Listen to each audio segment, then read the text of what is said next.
Sungguh kami telah menciptakan manusia itu dengan kejadian yang sempurna. Kapan itu orang syariat memahaminya? Allah menciptakan sempurna, yakni fisik manusia dibandingkan fisik yang lain. Itulah pemahaman ahli tafsir. Kalau bagi saya, kalau fisik kita ini cuma bentuk je beda, tapi ciri-cirinya sama. Hewan ada mata tak? Kuping, mulut, gigi, lidah, sama Pak. Cuma bentuk je agak jelek sikit.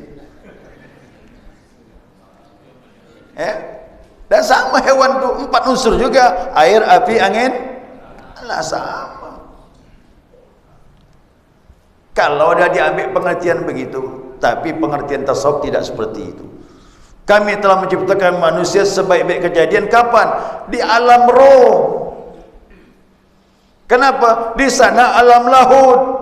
Di mana? Bersama Allah, di sisi Allah, tiap hari muji Allah, tiap hari memandang Allah. Itulah tempat yang seindah-indahnya. Nah, itu pengertian tasawuf tu mah. Kemudian summa radadnahu asfala safilin, kemudian kami turunkan mereka tempat yang paling rendah. Di mana? Dunia ini. Dunia ini tempat yang rendah dibandingkan tadi di alam roh. Di alam roh berjumpa sama Allah, di dunia belum tentu. Inilah yang melalaikan kita ini. Yang tadi ingat sama Allah, lupa, dipindahkan ke dunia. Lalu bagaimana nih untuk kembali ke sana? Bisakah? Bisa. Ayat berikutnya.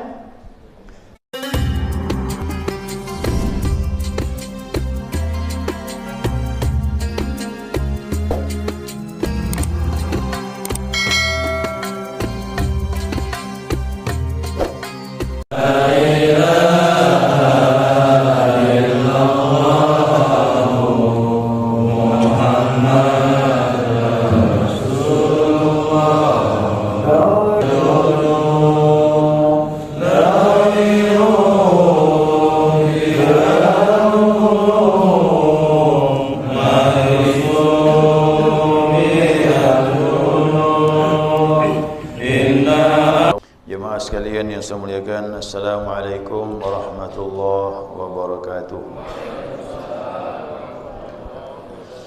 Alhamdulillah, senantiasa kita mengaturkan puji dan syukur kita kepada Allah atas limpahan rahmah hidayahnya. Subuh ini kita dapat melanjutkan kajian kita, mutakarah kita, akan melanjutkan apa yang saya bahas pertemuan yang lalu. Jadi tidak membahas kitab Bidayatus Salikin, saya ingin melanjutkan kemarin biar lebih sempurna pemahaman tentang roh, tentang roh. Nah, jadi jemaah, penjelasan tentang roh ini dia memakaikan ibarat, tamsil, perumpamaan.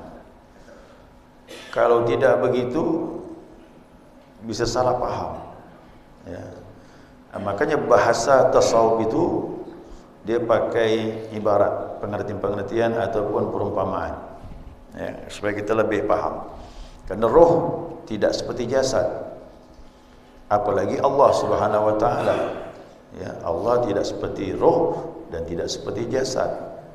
Namun di sini ada pengertian yang bisa kita ambil kemiripannya untuk mendekati pemahaman.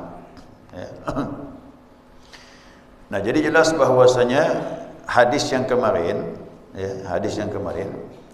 sesungguhnya Allah itu menciptakan Adam atas gambaran Rahman, yaitu Allah sendiri.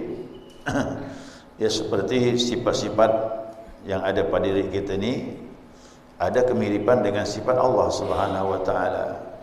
Namun Allah lebih agung, lebih mulia daripada sifat makhluk. Namun ada perumpamaan, perumpamaan yang mirip, antara hamba dengan Allah Subhanahu Wa Taala. Nah, di sini saya jelaskan, mudah-mudahan paham. Saya dapat mengenal hakikat diri kita dengan Allah dari sini. Kitab ini ada dia. Ya. Saya harap jamaah pun bisa dapat faham masalah ini. Ya. Indah sekali perumpamaan kitab ini. Ini kitab Futuhatul Ilahiyah, pembuka pintu ketuhanan. Nah, beliau menyatakan bahawa Allah Subhanahu wa taala wada'a hadhihi ruha fi hadhihi al-jussatil jusmaniyah.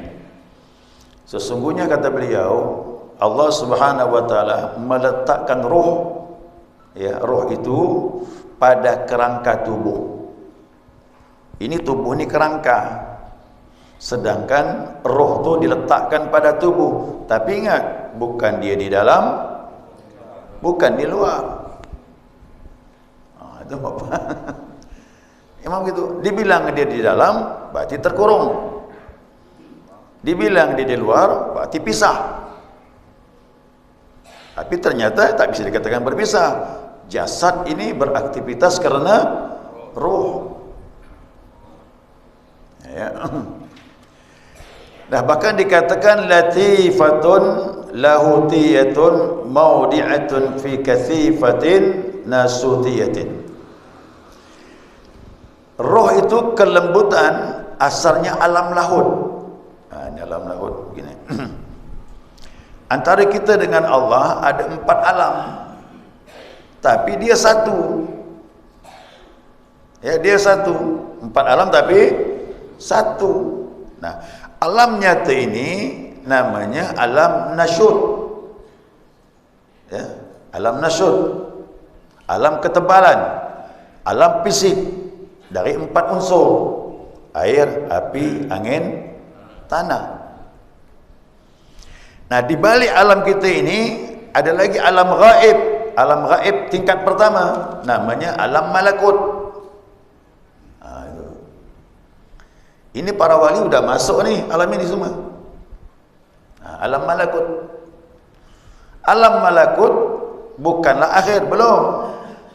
Dia ada lagi alam di atas itu, namanya alam jabarut. Alam jabarut pun belum katakan terakhir, ada lagi puncaknya, yaitu alam lahut. Nah, jadi kita dengan Allah ni nasyud fisik, malakut gaib yang pertama, jabarut gaib yang kedua, terakhir lahut. Kalau udah lahut, itu hak Allah sudah.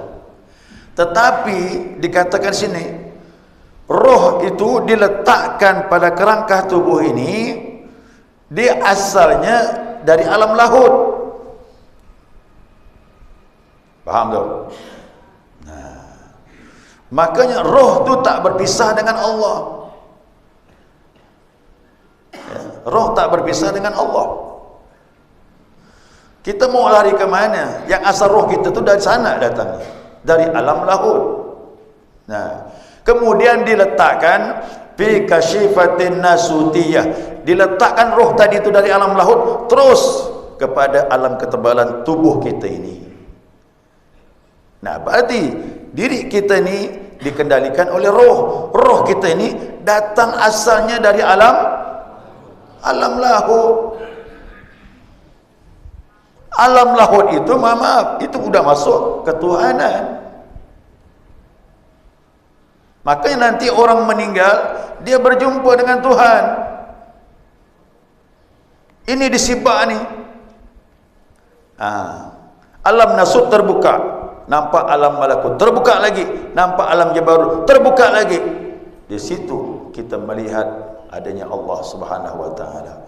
Makanya orang meninggal itu dikatakan perjumpaan.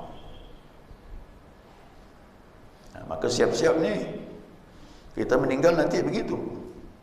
Walaupun orang kafir, ya, walau orang kafir, kita bisa menghindari ini, karena asalnya dari alam lahut. Nah, dallatun ala wahdaniyatihi ta'ala wa rububiyyatihi. Dan disinilah menunjukkan atas keesaan Allah dan esa ketuhanannya. Ya. Jadi seluruh roh manusia ini datangnya dari alam laut. Dan seluruh roh manusia ni dikuasai oleh yang satu, yaitu Allah Subhanahu wa taala. Ya. Nah, sekarang bagaimana lebih kita memahami keberadaan roh dengan diri kita ini, dan bagaimana kita memahami Allah dengan alam ini. Nah, ya, camkan baik-baik. Ini ada 10 macam ni. Kau tak cukup waktu sambung lagi ni. Ya. Ya. Nah, ini mutiara ilmu, ya, mutiara ilmu ni. Wa wajhul istidlali min asyrati aujuh. Nah, sekarang dihadapkan kepada petunjuk 10 segi. Yang pertama, al-awwalu. Ya, yang pertama, anna hadzal haikalul insani, sesungguhnya kerangka tubuh manusia ini, lima kana mubtaqiran ila muharrikin. Ya, sesungguhnya kerangka tubuh ini dikarenakan memerlukan penggerak. Tubuh kita memerlukan penggerak, mudabbirin, dan pengatur. Ya, wa hadzal ruhu yudabbiruhu, maka roh inilah sebagai penggeraknya dan pengaturnya. Ya. Tubuh kita ini perlu penggerak dan pengatur. Penggerak dan pengaturnya adalah roh. Wa alimna, maka dapatlah kita ketahui, anna hadzal alam, sesungguhnya alam yang luas ini, termasuk diri kita ini, la budda lahu min muharrikin, tidak boleh tidak alam ini perlu penggeraknya, wa mudabbirin, dan pengaturnya. Siapa? Itu dapat pengertian, ya kan? Jadi dapat pengertian begitu. Jasad kita ini, kerangka tubuh kita ini tidak bisa tidak, pasti ada penggerak dan pengaturnya, yaitu roh. Alam yang luas ini juga begitu, tidak boleh tidak ada penggeraknya, ada pengaturnya, yaitu Allah. Itu yang pertama. Kemudian yang kedua, lima kana mudabbirul jasadi wahidan. Nah, dikarenakan kita mengetahui bahwasanya penggerak jasad ini satu, bukan dua. Ayo, bagaimana kok jasad kita ini ada dua roh? Ya. Hah? Pernah lihat orang kesurupan? Nah, kalau jin masuk ke dalam tubuh kita, roh kita di mana? Tak berfungsi dah. Jinlah yang mengendalikannya. Makanya hati-hati kalau menghadap orang kesurupan. Yang kita hadapi bukan roh dia, tapi jin. Bagaimana? Kacau dah tu. Ya, kacau dah. Kacau bang. Sekarang jin bukan roh, tetapi ini perumpamaan. Kalau jasad manusia dimasuki oleh kekuatan yang lain, maka jasad itu tidak normal lagi. Nah, dia bilang apa sini? Nah, dia bilang alimna anna mudabbira hadzal alam. Dapatlah kita ketahui sesungguhnya yang mengatur alam ini wahidun, satu, la syarika lahu, tidak ada sekutu baginya, fi tadbirihi, dalam pengaturannya, wa taqdirihi, dalam kekuasaannya. Sebagaimana Allah berfirman, lau kana fihima alihatun illallah, kalaulah langit dengan bumi ini ada Tuhan selain Allah yang mengatur alam ini, kau akan lihat akan hancur, goncang, bahkan musnah alam ini. Sebagaimana tadi jasad tidak boleh ada dua roh, maka langit bumi tidak boleh ada Tuhan selain Allah Subhanahu wa taala.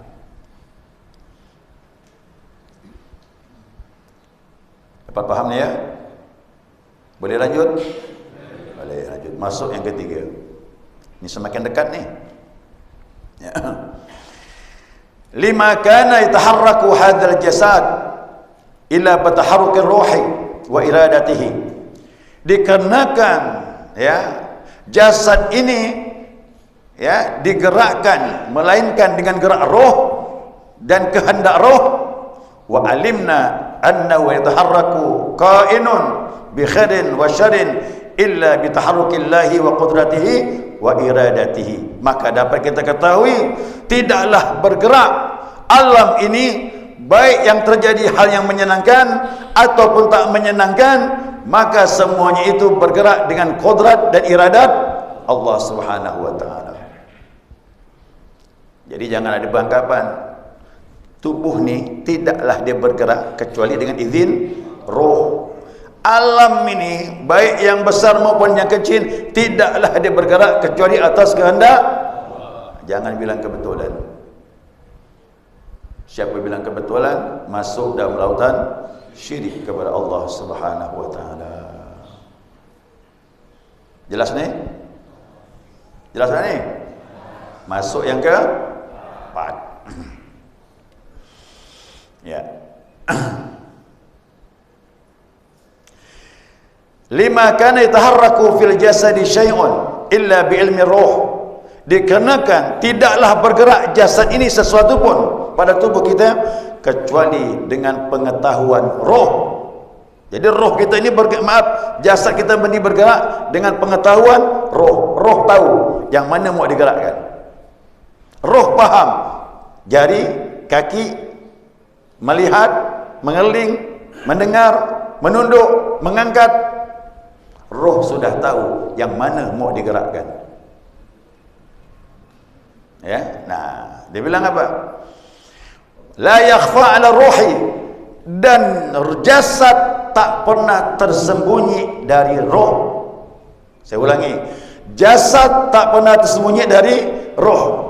Dari geraknya maka kita ketahui bahwasanya tidak ada yang tersembunyi satu zarrah pun di muka bumi ini kecuali dengan pengetahuan Allah Subhanahu wa taala. Paham? Ini semakin dekat nih. Ya. Semakin dekat. Masuk yang ke 5. Ini yang kelima ni. 5 kana hadzal jasadu, dikarenakan jasad ini lam yakun fihi syai'un aqrabu ila ruhi. Sesungguhnya jasad ini kita ketahui bahwasanya tidak ada sesuatu yang paling dekat ila ruh kepada ruh. Kira-kira mohon maaf nih. Kira-kira tidak ada jasad ini yang paling dekat kecuali roh kita sendiri. Bisa Bapak Ibu perumpamaan berapa dekat roh dengan jasad? Bisa dibayangkan tak?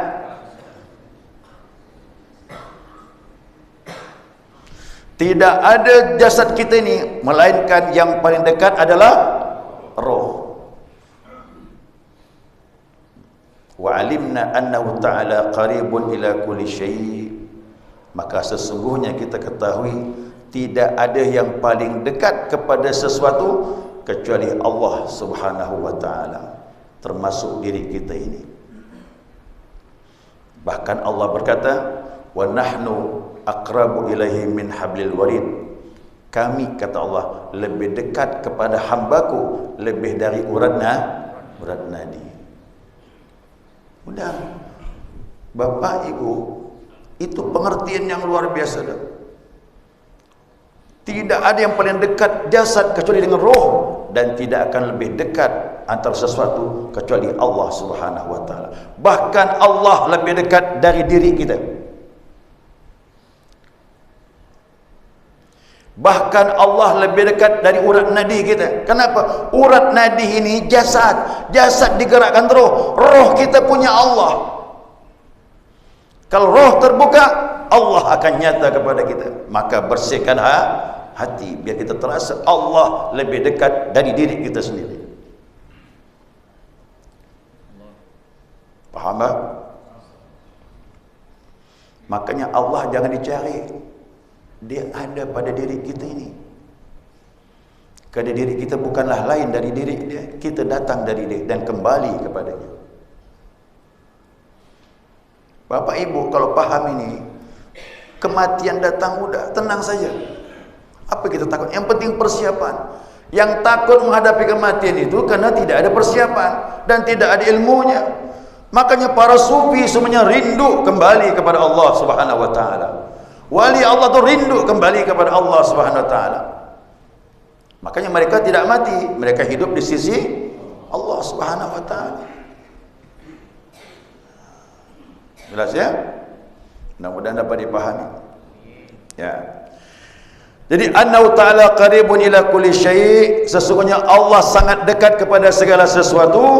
Laisa syai'un aqrabu ilaihi min syai', dan tidak ada sesuatu yang lebih dekat kecuali Allah Subhanahu wa taala. Jadi jangan bilang lagi Allah jauh. Ya. Tapi ingat, dekat dan jauh bukan jarak. Kalau bilang jarak kelirulah kita. Allah laisa kamitslihi syai'un, dia tidak sama dengan sesuatu. Maka dekatnya Allah dengan kita bukan seperti dekatnya sesuatu dengan sesuatu yang lain. Ya. Nah, mudah-mudahan jamaah dapat memahaminya. Ya, mudah-mudahan. Ini baru 5 ni, Bang. Belum masuk yang ke-6. Yang ke-6 panjang lebar ni. Jadi saya ulangi ya. Tubuh kita ini memerlukan penggerak, yaitu roh. Allah yang menggerakkan alam ini. Yang kedua, jasad kita ini ya diatur oleh roh. Berarti alam diatur oleh Allah Subhanahu wa taala. Yang ketiga, tidak ada penggerak jasad ini kecuali diketahui oleh roh. Alam juga begitu, tidaklah bergerak kecuali diketahui oleh Allah Subhanahu wa taala. Nah, demikian juga bahwasanya jasad kita ini tidak ada yang paling dekat kecuali roh. Alam juga begitu, tidak ada yang paling dekat kepada sesuatu kecuali Allah Jalla Jalaluhu. Maka ulang-ulangi terus la ilaha illallah, biar dibukakan rasa dekat itu ada, sehingga kita dengan Allah tidak ada antara lagi. Mudah-mudahan Allah istiqamahkan kita dalam ibadah kepada Allah SWT. Amin ya rabbal alamin. Baik jamaah, cukuplah. Ini pun termasuk agak rumit juga menjelaskan ini nih. Ya, saya takut Bapak Ibu ada yang tidur. Ya kan? Cuman begini bahasanya Pak, tidak bisa diungkapkan dengan bahasa apa adanya, salah dia. Ya. Nanti kapan kita lebih jelas, kita merasakan lam yazuk lam yadri. Siapa tak merasa tak tahu. Yang merasakan lebih jelas nanti. Dirasakan bagaimana? Dibuka dengan zikrullah. Ya, tak ada jalan lain. Buka dengan zikrullah. La ilaha illallah, insyaallah. Inilah senjata, tak ada lain untuk membuka ini semuanya. Ya. Sekiranya cukup. Ada pertanyaan silakan. 5 lagi belum ni ya. InsyaAllah pertemuan akan datang. Tunggu depannya pertanyaan. Sabar dulu ya. Mau sabar aja ngomong. Kau tak sabar, jangan gitu.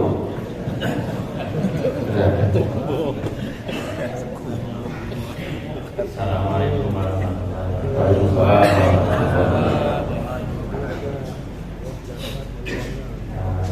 Saya ingin menyampaikan pikiran sesuatu yang kita bicarakan ini adalah ada alam materi, ada alam non materi, ada sesuatu yang materi, ada sesuatu non materi. Non materi dalam pengetahuan itu adalah sesuatu yang terbentuk oleh paling kecil itu adalah atom. Jadi apapun yang sifatnya materi pasti terbentuk dari atom dari molekul, dari benda. Ya.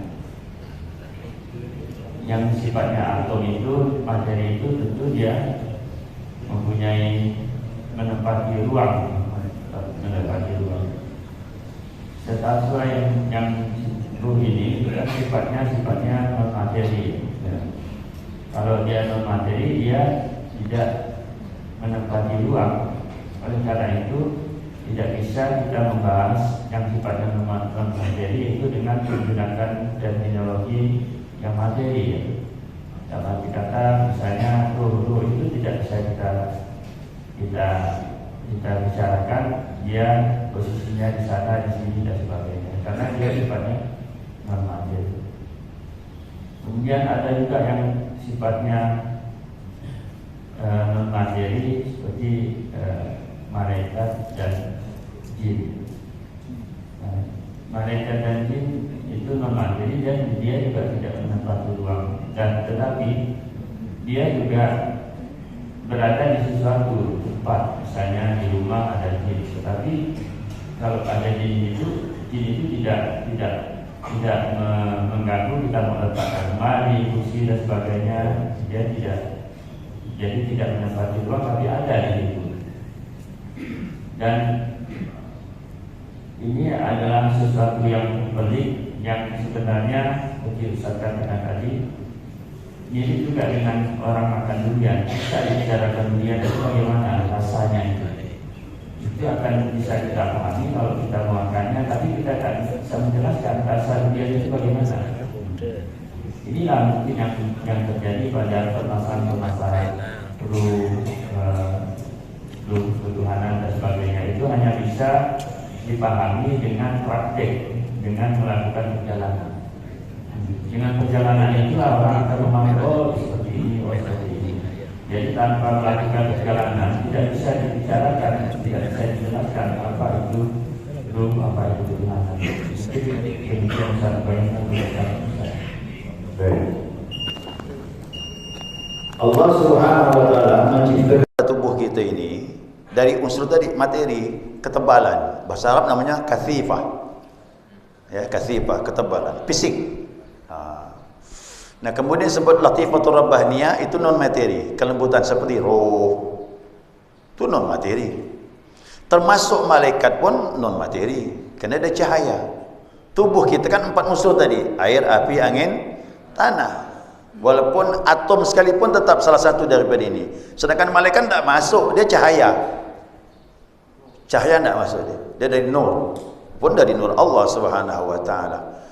Tetapi yang ajaibnya, ini yang ajaib, yang memang tidak mampu kita pahami, Allah Subhanahu wa taala bisa menyandingkan roh kita yang bukan materi, non materi jismi latif tadi, ketemu dengan kathibah, tubuh yang fisik ini. Itu yang tak bisa dipahami. Setinggi apapun ilmu pengetahuan dunia ini tak akan mampu bisa memahami ini. Itu cara kerjanya Allah. Roh yang latifatul rabbaniyah bisa berada pada jasad ketebalan, sehingga jasad bisa bergerak dengan kekuatan roh. Itu yang tak bisa dipahami. Nah, itu hanya bisa dipahami dengan agama yang dibawa oleh Nabi Muhammad SAW setelah melaksanakan perjalanan. Jadi perjalanan dengan apa? Dengan ibadah. Ya. Nah, ini roh nih ya. Bagaimana kita kembali ke alam roh? Bisa merasakan roh. Ini surah At-Tin. Ya. Wat-tini waz-zaitun wa turi sinina wa hadzal baladil amin. Ini Allah bersumpah untuk memperkuat sebelum dia berkata bahwanya laqad khalaqnal insana fi ahsani taqwim. Sungguh kami telah menciptakan manusia itu dengan kejadian yang sempurna. Kapan itu orang syariat memahaminya?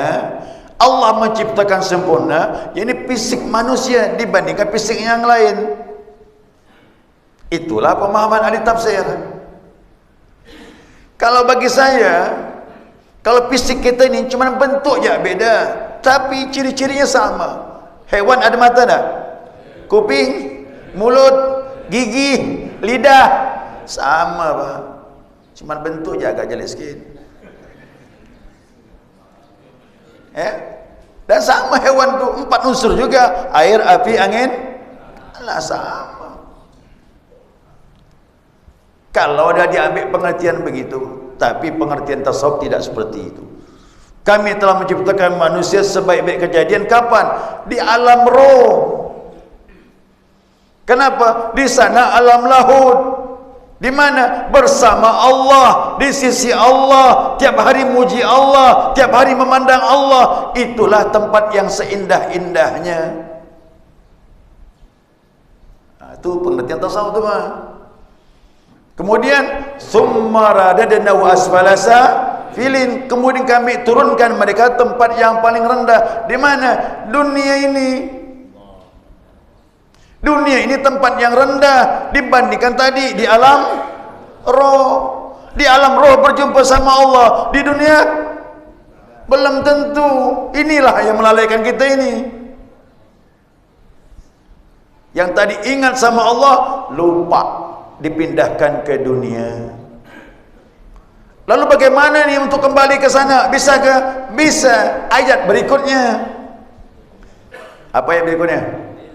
Illalladzina amanu, iman, makrifat, kembali lagi kepada Allah, kenal Allah, belajar cepat 20 ibadah, wa amilus salihah. Betulkan makrifat iman kepada Allah, beramal saleh, yang fardu maupun yang sunnah. Amal saleh tetap yang fardu, yang sunnah kata ulama yang paling cepat kembali ke alam arwah, alam roh, zikir la ilaha illallah. Itu pun dibimbing oleh seorang guru, seorang mursyid yang sudah berada di alam roh, bisa bawa kita ke sana, baru kita kembali. Setelah itu dapat nak hitung pahalanya. Berapa pahalanya, Pak? Falahum ajrun, mana bisa dihitung lagi pahala itu? Tak bisa dihitung. Falahum ajrun mamnun, maka ganjarannya tak terhingga. Makanya orang yang mengenali alam arwah, 2 rakaat dia lebih baik timbangannya langit dan bumi daripada ibadah kita semuanya ni. 2 rakaat ibadah dia.